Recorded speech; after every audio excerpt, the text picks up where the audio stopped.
Hello dear students, स्वागत है एक बार फिर से आप सभी का आपके अपने चैनल एमएच क्लासेस बाय पवन त्रिपाठी में। मैं हूं पवन कुमार त्रिपाठी और आज उपस्थित हूं आपके समक्ष लेकर के कक्षा 10 यूपी बोर्ड हिंदी की सहायक पुस्तिका संस्कृत परिचारिका का 7वां चैप्टर जिसका नाम है आरुणि श्वेत केतु। बच्चों, ये जो चैप्टर है ये 1-2 साल पहले ऐड किया गया है और अंतरिक्ष यात्रा की जगह पर इसको ऐड किया गया है।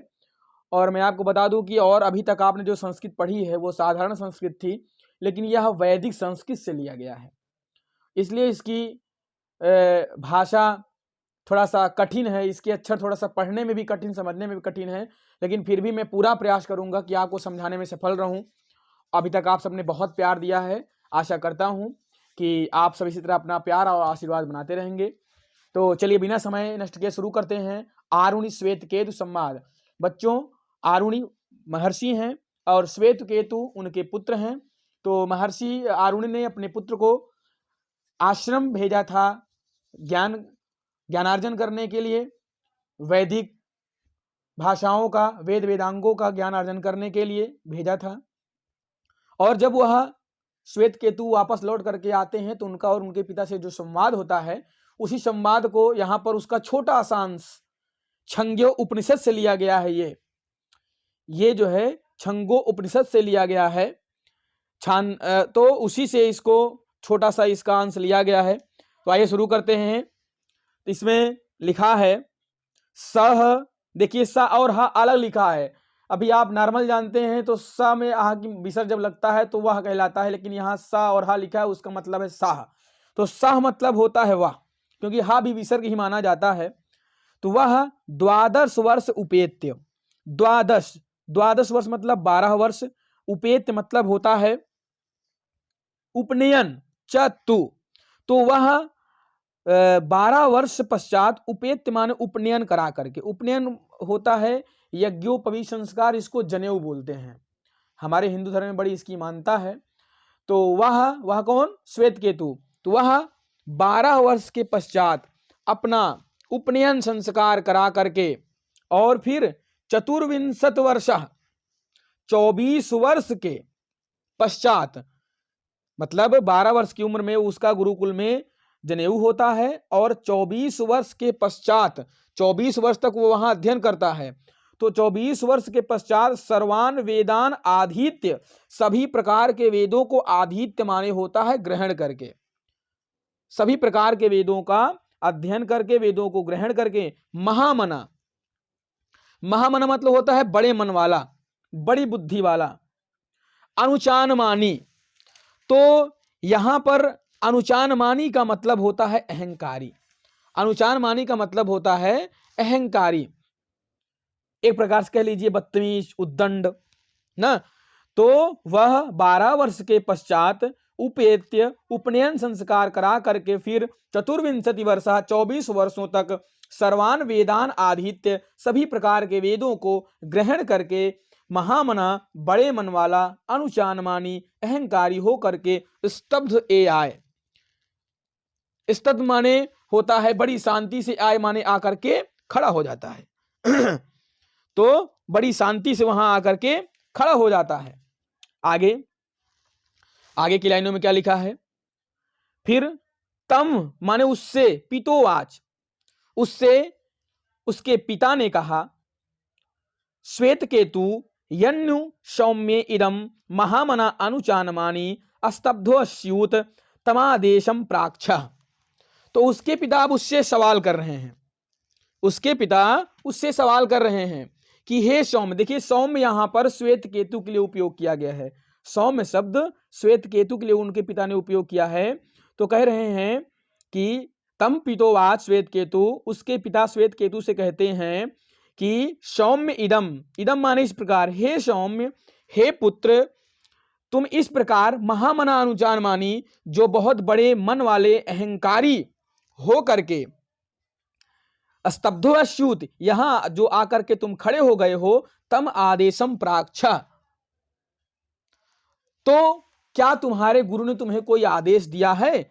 लिखा है ना तम आदेशम प्राच्य, तम माने उनके, आदेशम माने आदेश को, प्राक्ष माने बताओ। तो तुम मुझे अपने उन गुरुदेव के आदेश के बारे में बताओ, या उनके आदेश के बारे में, उनके ज्ञान के बारे में तुम मुझे कुछ बताओ। तो उसके बाद फिर अगली लाइन में श्वेत केतु और उनका संवाद आगे बढ़ता है। श्वेत केतुर आरूढ़ आस्तम पितोवाच श्वेत केतु वस ब्रह्मचर्यम ना वै सौम्या अस्मत् कुलीनो अनुनूच्य ब्रह्म बंधुर्यु भवती। तो अब देखिए, श्वेत केतु आरूढ़, तो आरुणी का श्वेत केतु आरूढ़ आश, श्वेत केतु जो है आरुणी का पुत्र है, और तो श्वेत केतु आरूढ़ आश तम पितोवाच श्वेत केतु बस ब्रह्मचर्यम। तो श्वेत केतु आरुणी, श्वेत केतु ने आरुणी से आश माने ऐसा कहा। तम पितोवाच, तो उसने पिता से कहा, क्या कहा? तम पितोवाच श्वेत केतु बस ब्रह्मचर्यम। तो फिर तम पितोवाच, उसके पिता ने श्वेत केतु से कहा वस ब्रह्मचर्यम। क्या कहा? बस ब्रह्मचर्यम, हे श्वेत केतु तुम्हें ब्रह्मचर्य में निवास करना चाहिए, तुम्हें ब्रह्मचर्य में निवास करना चाहिए। ना वह सौम्य, हे सौम्य, ना माने नहीं, अस्मत् कुलीनो अनुनूच्य, हमारे इस कुलीन परिवार में, हे पुत्र, हे सौम्य, हमारे इस कुलीन, इस साफ सुथरे परिवार में कोई भी व्यक्ति अनुनूच्य ब्रह्म बंधुर्यु भवतीत, कोई भी पुरुष या कोई भी व्यक्ति इस प्रकार अध्ययन करके ब्रह्म बंधु सा नहीं बन जाता है। ब्रह्म बंधु से यहां पर आरुणी का अर्थ है कि उसका पुत्र अहंकारी हो रहा है, इसीलिए कह रहे हैं कि हे पुत्र, हमारे इस कुलीन परिवार में कोई भी इस प्रकार ज्ञान ग्रहण करके ब्रह्म ज्ञानी नहीं बनता है। एक बार इसका अर्थ फिर से देखेंगे। तो श्वेत केतु आरुणिया, श्वेत केतु आरुणी से कहता है इस प्रकार की बातें, जब उनसे बहुत सारी बातें कहता है, तो उसके पश्चात तम पितोवाच, उससे पिता बोलते हैं कि श्वेत केतु बस ब्रह्मचर्यम, श्वेत केतु ब्रह्मचर्य में निवास करो। तो ना वह सौम्य अस्मत् कुलीनो अनुनूच्य ब्रह्म बंधुर्यु भवतीत, तो हे पुत्र, हमारे इस कुलीन परिवार में कोई भी पुरुष इस प्रकार जो ज्ञान ग्रहण करता है वो अहंकारी नहीं होता है और वो ब्रह्म बंधु के समान नहीं होता है। अब कह रहे हैं कि हे पुत्र, अब मैं तुमसे कुछ और पूछता हूं, उसको तुम मुझे बताओ। अब कह रहे हैं कि ये ना श्रुतम भवत्यमतम मतम विज्ञातम इति कथम नु भोगवः स आदेशो भवतीत। कह रहे हैं कि हे श्वेतकेतु, तुम मुझे बताओ,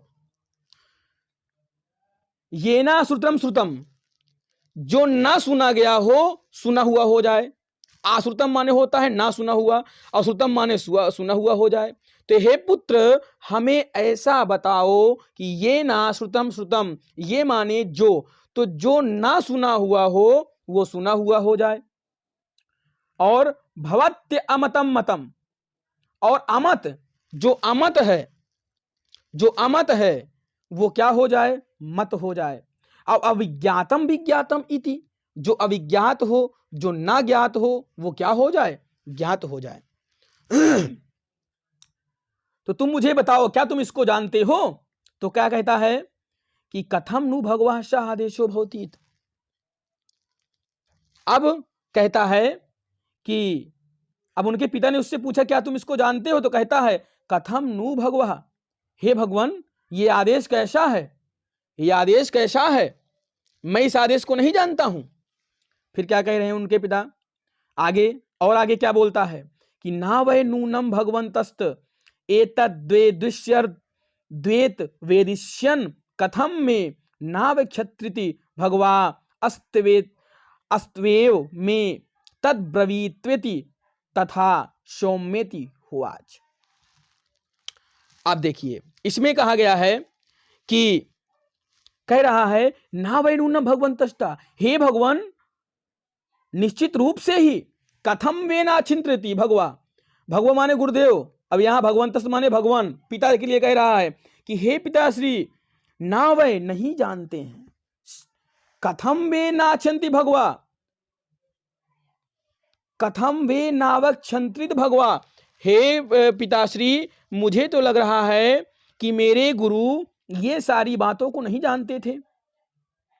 लिखा है ना, एतद वेदिश आयुर्वेदिष्यन, इस प्रकार के वेद, आयुर्वेद और वेदांग को शायद मेरे गुरु नहीं जानते थे। और कथम में नावचंती भगवा, अगर जानते होते क्यों न बताते। स्त्वेव में तद ब्रवीत था सौम्यति हुआच, स्त्वेव में तद ब्रवीति, स्वयं ही, स्त्वेव मतलब स्वयं ही, तद माने तब, ब्रवीत माने कहिए। तो हे पिताश्री अब आप ही मुझे कहिए। तो उनके पिता कहते हैं सौम्य एति हुआच, उनके पिता कहते हैं हे सौम्य सुनो। उनके पिता क्या कहते हैं, हे सौम्य सुनो। यथा सौम्यकेन नख निकंतनेन सर्वं काश्रयाशम विज्ञात, स्याद्वाचारंभणं विकारो नामधेयं कृष्णाय समित्येव सत्यमेव सौम्यम स आदेशो भवतीत। अब यहां पर श्वेत केतु अपने पिता, श्वेत केतु से उसके पिता कह रहे हैं, आरुणि जी कह रहे हैं कि हे सौम्य, जिस प्रकार एक, लिखा है ना यथा, जिस प्रकार सौम्य पुत्र एकेन माने एक, नख निकंतनेन नाखून निकालने वाली। तो नाखून निकालने वाली क्या होती है, नहन्नी। पुराने जमाने में नहन्नी होती थी, जो आज जमाने में नील कटर है उसको पहले नहन्नी बोला करते थे। तो जिस प्रकार पुत्र एक नाखून निकालने वाली अर्थात नहन्नी से, अगर आपके पास नहन्नी हो जाए उसके ज्ञान से सर्वम सभी प्रकार के, सर्वम सभी प्रकार के, काशनायशम विज्ञातम, सभी प्रकार के, काशयशम माने धातुओं का, विज्ञात माने ज्ञान हो जाता है। हे पुत्र, जिस प्रकार एक नाखून निकालने वाली नहन्नी से सभी प्रकार के धातुओं का ज्ञान हो जाता है, स्याद्वाचारंभणं विकारो। तो उसके बाद लिखा है ना इसमें कि स्याद्वाचारंभणं विकारो, तो वाणी में विकार उत्पन्न करने से, वाणी में विकार उत्पन्न करने से, स्याद्वाचारम वाचा लिखा है, तो वाणी में विकारो आरंभणम शुरू करने से, नामधेयम कुछ नहीं होता है। वाणी में विकार उत्पन्न करने से कुछ नहीं होता है, सिर्फ नाम होता है। कृष्णाय समित्यो सत्यमेव, सत्य तो यह है कि कृष्णाय समित्यो, सत्य क्या है, सत्य तो केवल ये है कि वह क्या है, लोहा है, धातु है। हे सौम्य सा आदेशो भवतीत, यही आदेश है, यही सत्य है।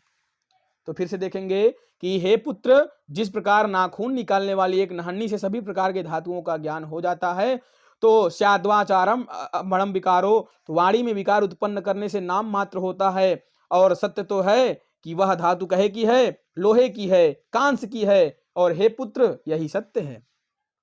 फिर आगे क्या कहते हैं, यथा सौम्य एकेन लोह मणिनाम, हे यथा माने जिस प्रकार, सौम्य माने पुत्र, एकेन माने एक, तो जिस प्रकार एक लोह मणिना माने चुंबक, हे पुत्र जिस प्रकार एक चुंबक से सर्वम लोहमयम विज्ञातम, सभी प्रकार के लोहमयम लोहा धातु का विज्ञात माने ज्ञान हो जाता है।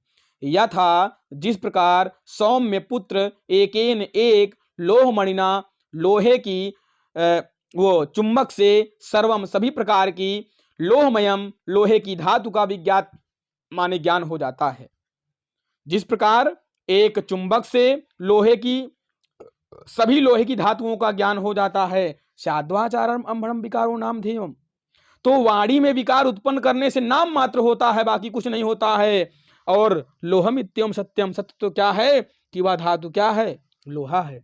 सत्य क्या है, सत्य तो ये है कि वह धातु कैसी है, वह धातु एक लोहा है, ये सत्य है। इस प्रकार उन्होंने अपने पुत्र को समझाने का प्रयास किया, और मैंने भी जितना मुझसे हो सका मैंने भी आपको भरसक समझाने का प्रयास किया, और आशा करता हूं कि आपको समझाने में सफल रहा होऊंगा। अगर इसमें कुछ बीच में कुछ त्रुटि हो गई हो तो मैं क्षमा प्रार्थी हूं, और आशा करता हूं कि आप सब इस वीडियो को ज़्यादा से ज़्यादा लोगों तक पहुंचाएंगे।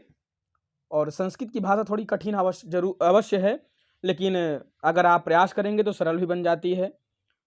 इसलिए तब तक के लिए आप सबका बहुत बहुत धन्यवाद। जय हिंद, जय भारत।